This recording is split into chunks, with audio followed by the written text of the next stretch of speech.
गुरुदेव, आपके चरणों में कोटि कोटि प्रणाम। गुरुदेव, बड़े शहरों में नशा आम होता जा रहा है। विशेषतः छोटे छोटे बच्चे नशे के इंजेक्शन स्मैक ले रहे हैं। गुरुदेव, नशे के कारोबारी भी पूजा पाठ इबादत करते हैं, फिर भी क्यों उन्हें ईश्वर के न्याय से डर नहीं लगता? वो पूजा पाठ और इबादत नहीं होती है, वो नाटक होता है। अधर्म आचरण करने वाला, पापाचरण करने वाला, भगवान के वचन है, पापवंत कर सहज स्वभाव, भजन मोर ते भाव न काऊ। यदि नौटंकी नाटक में कोई साधु का वेश रख करके पूरा स्वांग करता है, तो क्या उसको सत्य मार्ग का पथिक माना जाएगा क्या? आप विचार करके देखिए।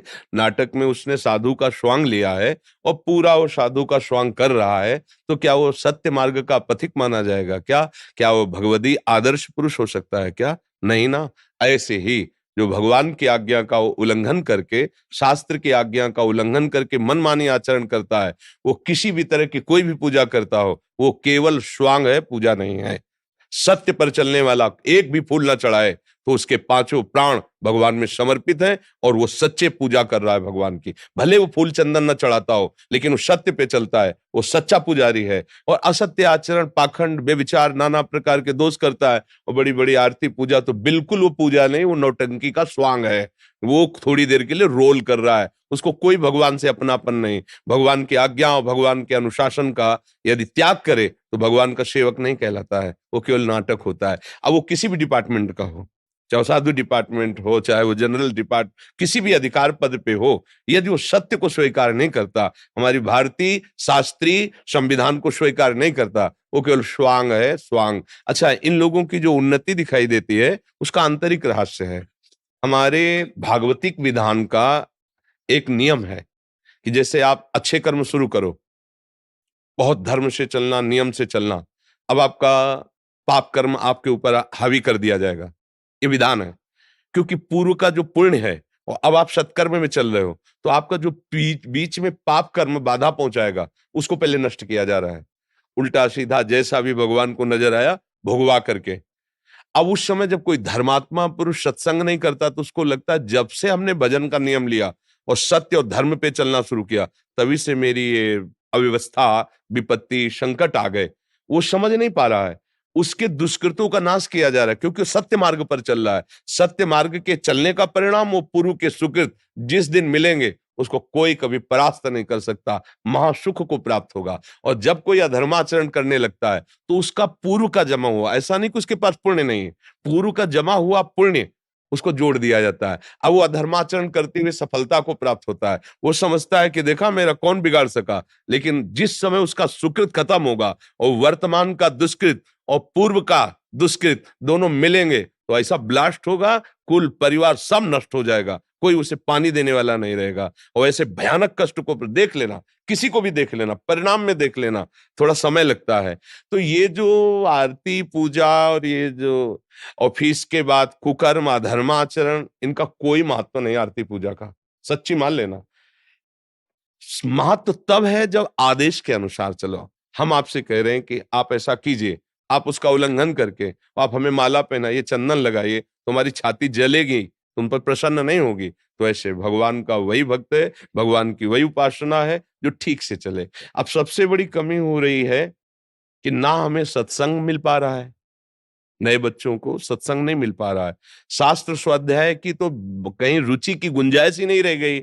अगर कहीं किसी को प्रेरणा भी मिले, तो मित्रगण उसे कह देते हैं सब पंडितों की गप्पे लिखी हुई शास्त्रों में क्या। तो शास्त्र स्वाध्याय करने पर पुण्य होता है, बुद्धि पवित्र होती है, और फिर मनुष्य का क्या कर्तव्य निर्णय होता है।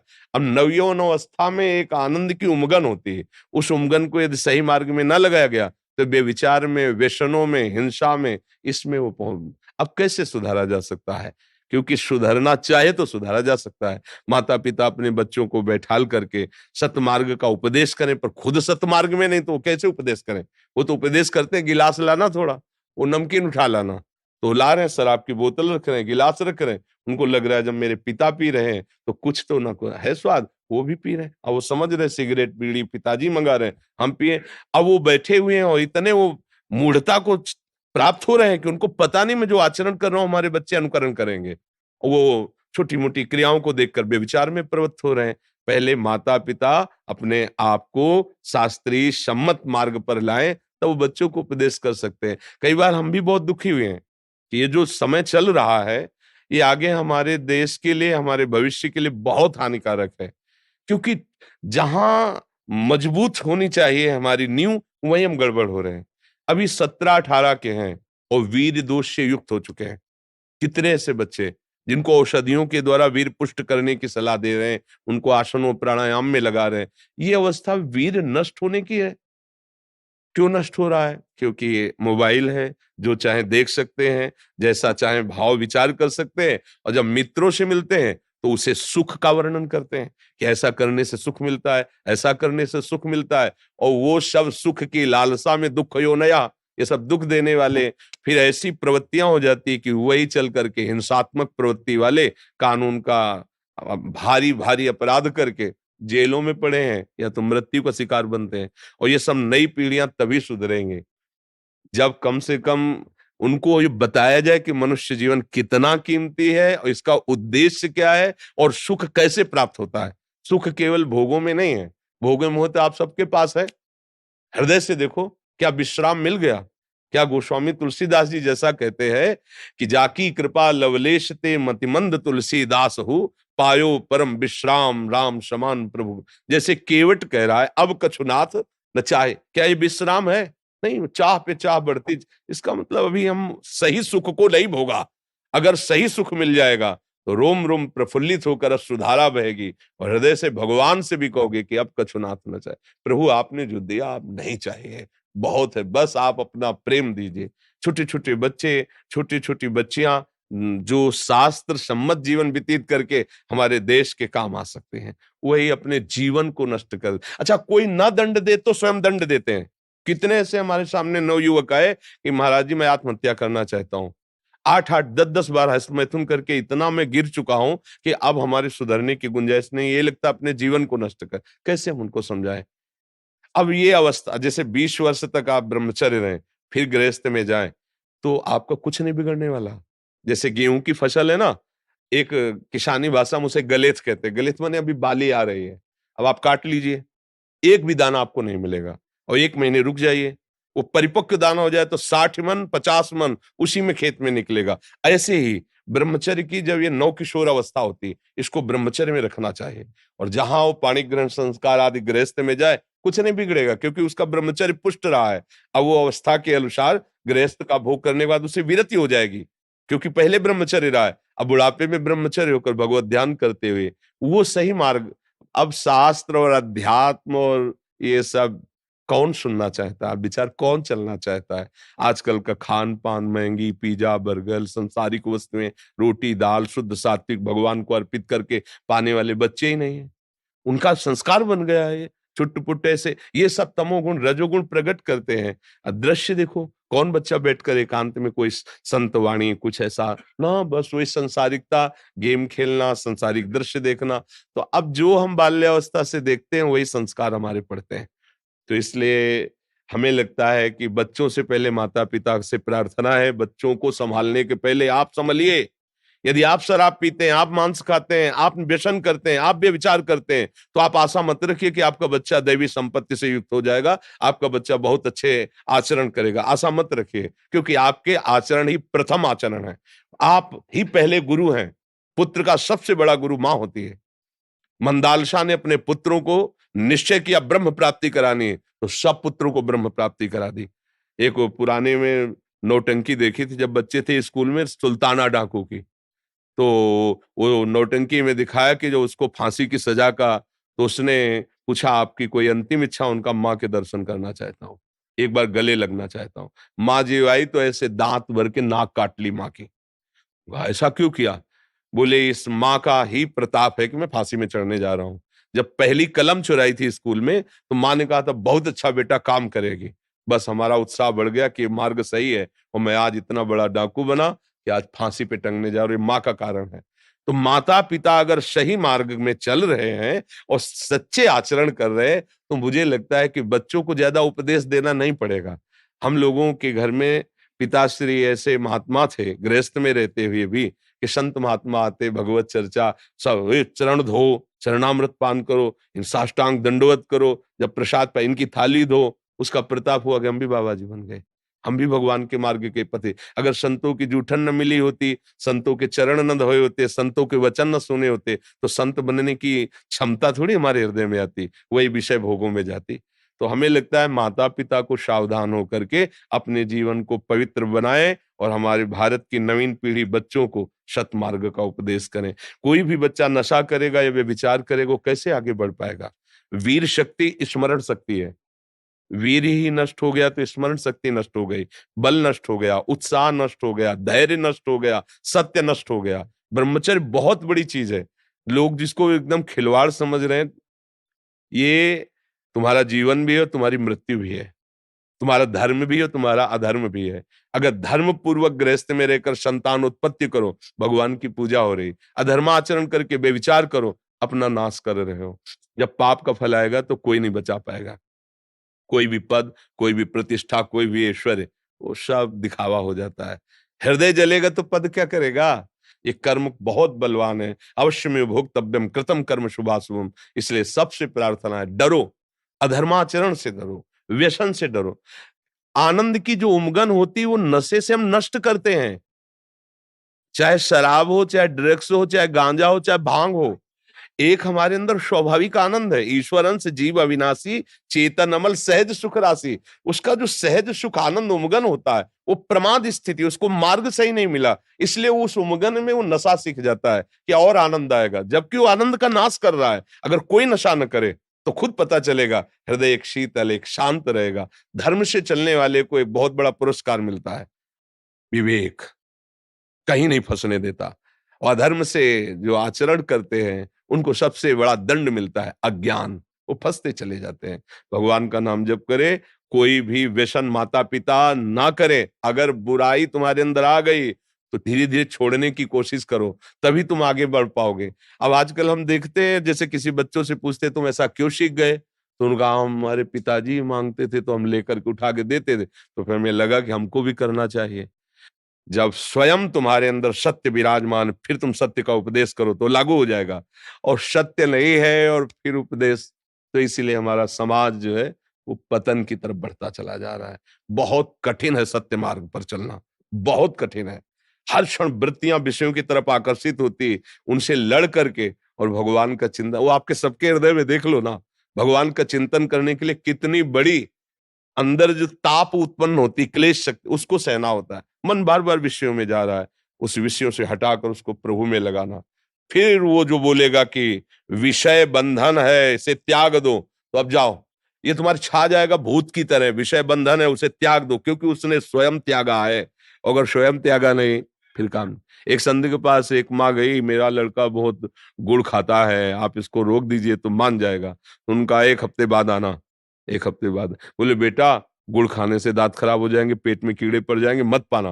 बोले, बाबा अगर यही बोलना था तो उस दिन बोल देते ना, बोले हम खुद खाते थे, इसलिए 1 हफ्ता छोड़ दिया, अब आगे जीवन में नहीं खाएंगे, तब हम उपदेश देंगे। उपदेश तब लागू होता है जब स्वयं के आचरण पवित्र हो और जीवन का लक्ष्य सत्य हो, तो लागू हो।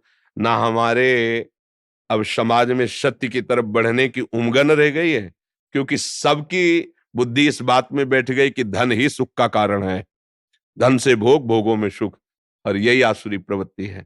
इसी के कारण बड़ी बड़ी हिंसाएं, बड़े बड़े छल कपट व्यभिचार इसी के कारण बढ़ रहे हैं। सुख का कारण भगवान की एक एक वृत्ति के द्वारा भजन रूपी पूजा करना। जैसे आप हो, सरकारी पद पे हो, जो आसुरी प्रवृत्ति के लोग हैं, उनको दंड देना आपकी पूजा है। जो अधर्माचरण करते हैं, कानून के अंतर्गत रह करके उनको दंड देना है, भगवान की पूजा है। भगवान का स्मरण करते हुए, भगवत भाव रखते हुए, सत्य मार्ग में चलते हुए अधर्माचरण वालों को बख्शो नहीं, ये तुम्हारी सबसे बड़ी पूजा होगी। जितना अधिकार मिला है, अधिकार की सीमा के अंतर्गत जो है, अगर वो अधर्माचरण करते मिल जाए तो चाहे जितना हमें वो अनुकूलता दे, अनुकूलता किसी भी तरह की नहीं स्वीकार करनी चाहिए, यही भगवान की पूजा हो जाएगी। और कोई, जैसे आप बताए ना कि आरती पूजा करते हैं, फिर वो भगवान को नहीं पसंद है, आप सच्ची मानना। भगवान को सोने का सिंहासन पसंद है क्या? एक पर्वत है यहीं भूमंडल पे, 4 लाख योजन का, जिसका नाम सुमेरु है, और पूरा का पूरा सोने का है।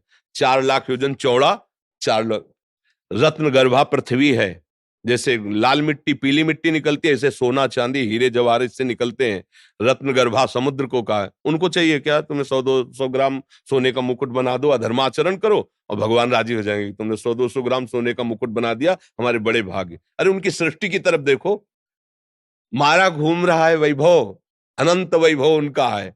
उनको क्या चाहिए, उनकी आज्ञा का पालन करो, सत्य मार्ग पे चलो। तो यह धर्माचरण वाले को लोगों को ऐसा भ्रम रहता है कि जब बर्फी पेड़ा चढ़ा देंगे, थोड़ा सोना चांदी रुपया पैसा, तो भगवान हमारा बैलेंस बनाए रखेंगे कि हम पापाचरण करेंगे वो हमारी रक्षा करेंगे। कदापि नहीं, भ्रम में ना हो जाए। जैसे किसी को भ्रम रहता है ना कि पापाचरण करूंगा, पैसा कमाऊंगा, उसमें कुछ हिस्सा साधु महात्माओं को दे दूंगा, वो भजन करते हैं हमारा मंगल हो जाएगा। नहीं, बड़ा भारी हानि होगी। जी, इनका क्योंकि प्रश्न वो भी है। है। इनका प्रश्न भी है, कुछ दान करके वे अपनी काली कमाई को सफेद करते हैं, क्या ये उचित है? हाँ बिल्कुल, ये बहुत बड़ा दंड है। क्योंकि अगर तुम ये चाहते हो कि अधर्माचरण करके किसी साधु को, तो आपका धर्माचरण का धन जब उसके पास जाएगा तो उसकी बुद्धि भ्रष्ट होगी, और जब उसकी बुद्धि भ्रष्ट होगी तो भजन के त्याग कराने का अपराध और वह धर्माचरण का अपराध मिलकर तुम्हें नष्ट कर देगा।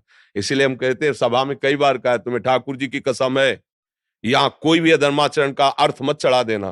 क्योंकि पूरा जीवन जिन बच्चों ने अपने भगवान के लिए अर्पित किया है, तो भीख मांगकर ब्रजवासियों के टुकड़े पाकर हमें प्रभु से चाहिए। तुम ऐसा मत सोचना कि यहाँ आकर के अधर्माचरण का रख जाओ, मंगल हो जाएगा। हमारी तरफ से पहले कसम है तुम्हें कि तुम्हारा भी अमंगल होगा, और हमारे अमंगल को तो हमारे भगवान बचाएंगे ही।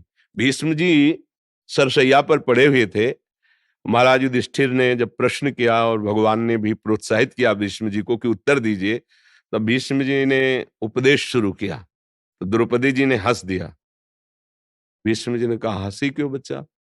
तो उनका, पितामह ये प्रवचन मुझे आज अच्छे नहीं लग रहे आपके, क्योंकि सभा में चिल्ला चिल्ला के मैं पूछ रही थी जब मुझे लाया जा रहा था कि महाराज युधिष्ठिर अपने को पहले हारे हैं या मेरे को। सब सभा में बैठे आप भी थे, और मुझे भरोसा था कि अगर आप खड़े हो गए और बोल दिए तो मेरी वो दुर्दशा ना होती जो हो रही थी। बाल खींच के एक वस्त्र रजस्वला में सभा में घसीट के लिए आप कुछ नहीं बोले थे। कहाँ गया ये धर्म का ज्ञान का उपदेश आपका? तो उन्होंने कहा, बेटी मेरी बुद्धि भ्रष्ट हो गई थी, पापी दुर्योधन का पक्ष और अन्न खाने से मेरी 6 महीना बाणों की सैया में पड़ा पड़ा रक्तस्राव हो गया है, भीषण कष्ट पा रहा हूं। अब मैं पवित्र हो गया हूं, इसलिए जो प्रश्न करोगे सही उत्तर दूंगा। उस समय मेरी बुद्धि शुद्ध नहीं थी जो मैं उत्तर दे देता। तो उन्होंने उदाहरण दिया कि एक परमहंस जी जंगल में रहते थे, कंदमूल फल आदि खाते थे। तो एक राजा वहां गया, जब देखा कि वो ध्यानस्थ है तो इंतजार करता रहा, फिर प्रणाम किया और कहा, महाराज कृपा करो, आप जैसे विरक्त महापुरुष हमारे घर में आएंगे तो हमारा गृह पावन हो जाएगा। तीर्थी कुर्वन्ते तीर्थानि, आप जैसे महात्मा चरण रख दें, वो स्थान तीर्थ हो जाता है, तीर्थों को भी तीर्थत्व प्राप्त होता है। तो सोचा कि अधिकारी है, शास्त्र ज्ञानी है और संतों पर श्रद्धा करता है, चले गए। महल में गए, सुंदर सुंदर भोग विलास की सामग्रियां सब खाई पी। शास्त्र निषेध करता है, राजन्न का निषेध करता है। वैरागी को उतना ही सात्विक पदार्थ भगवान को अर्पित करके, अल्पाहार लघुहार, जिसमें आप ब्रह्मचर्य रह सकें, आपकी बुद्धि शुद्ध रह सके। मतलब जैसे रजोगुणी पुरुष पाते हैं वैसा निषेध किया गया। ऐसा नहीं मनमानी तुम खाओ पियो तो तुम्हारी बुद्धि भजन में लग जाएगी, नहीं। और खा पी के खूब अच्छे से राज सम्मान पा करके आए, भजन में अरुचि, वही महल का चिंतन, वही भोगों का चिंतन। यार कब राजा आएगा कि दोबारा बुलाएगा? अब कंदमूल फल खाने वाले, भजन छूटा, चिंतन राजा का। अब चिंतन इधर हुआ तो तपस्वी थे, तुरंत राजा पहुंचा, महाराज पधारिए। आज कुछ नहीं बोलना पड़ा, पीछे ही चले गए। महल में पाए और देखा ऐसे, तो एक श्रृंगार कक्ष में हार टंगा हुआ था हीरों का। तो अवसर लेकर के, क्योंकि दास दासियां सेवा में नहीं, स्वयं राजा और रानी थे, तो वो हार लिया और झोली में डाल लिया, प्रसाद पाया और जय हो करके चल। रानी जब श्रृंगार को शाम को बैठी तो देखा हो, तो उनका, महाराज अपने इस निज महल में अपनी जो दास दासियां हैं, बिल्कुल कहीं उनका आना जाना नहीं, तो हार चुराएंगी क्यों? मुझे लगता है जिन संत भगवान को तुम लाए थे वो हार चुरा के ले गए। वो कहा, ऐसा मत कहो, हमारे देश के पावन पवित्र संत तुम्हारे हार को क्या करेंगे? तो उनका, महाराज आप कुछ भी कहो, मेरा दृढ़ विश्वास है कि हार आपके संत ले गए। बोले हम दूसरा बनवा देंगे, आप शब्द मत उच्चारण करना। अब 5-7 दिन के बाद उन्होंने फल लाने के लिए झोली में हाथ डाला तो हार देखा, तो कहा, ये क्या मेरी बुद्धि भ्रष्ट हुई, मैं इसे क्या करूँगा? अरे! मेरे से तो अपराध बन गया। हार लिया और वहीं से चिल्लाते हुए राज दरबार, महाराज मैं चोर हूँ, मैंने आपके महल से ये हार चुराया। बोले महाराज बस आपकी परीक्षा के लिए मैंने हार आपकी झोली में डाला था, आप तो संत हैं। क्योंकि सभा के हृदय में संतों के प्रति दोष बुद्धि हो जाएगी, इसलिए धर्मात्मा राजा ने तत्काल बात बदल दी। चलो महाराज महल ले गए और कहा महाराज आप ही चुरा ले गए थे, आप ही वापस करने आए, मेरी समझ में नहीं आया। तो बोले जिस दिन आपका अन्न खा के गए उस दिन से मेरी बुद्धि भ्रष्ट हो गई। राजन के कारण मेरी स्वर्ण चोरी करने की, रत्न चोरी करने की प्रवृत्ति जागृत हुई और जब 7 दिन से मैं भूखा हूँ, क्योंकि मुझे कुछ अच्छा नहीं लग रहा था।